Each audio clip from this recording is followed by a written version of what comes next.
ते एक कलिंगडचं प्लॉट आहे, तुम्ही बघू शकता.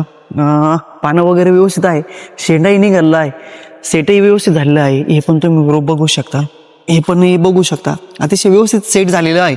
पण जास्त थंडीमुळे जे आहे का शेंडा जसा निघायला पाहिजे दिवसाच्या मानाने तसा जो आहे का निघत नाही आहे.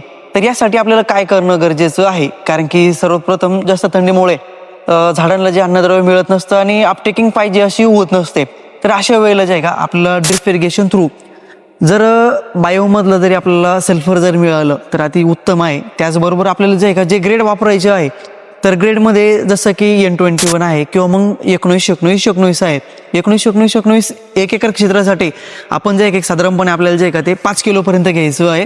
आणि त्यानंतर आपल्याला जे आहे का त्यासोबत 0.01% वाले जे जिब्रेलिक ॲसिड असतं तर ते आपल्याला जे आहे का 1 एकर क्षेत्रासाठी 2 लिटरपर्यंत आपल्याला ते घ्यायचं आहे.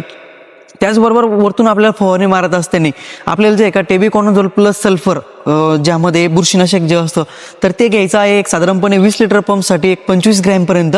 आणि त्यामध्ये आपल्याला जे का नागळी लाल कळी येऊ नये त्यासाठी बायो 303 किंवा बायोक्युलर आपल्याला जे का 20 लिटर पंपसाठी जे आहे का एक साधारणपणे 25 ते 30 ml पर्यंत घ्यायचं आहे. आणि कुठल्याही चांगल्या कंपनीचं बायोस्टिम्युलंट किंवा ज्यामध्ये समजा सिलिकॉन आहे ते पण चालतं किंवा मग बायोस्टिम्युलंट जे आहे का आपल्याला ते घ्यायचं आहे आणि त्याची व्यवस्थित जे आहे का आपल्याला फवारणी करायची आहे. जर आपण या गोष्टी जर केल्या तर निश्चितच आपल्या प्लॉटमध्ये शेंडा निघण्यासाठी अतिशय चांगल्या प्रकारे जे आहे का आपल्याला त्याचा फायदा होणार आहे.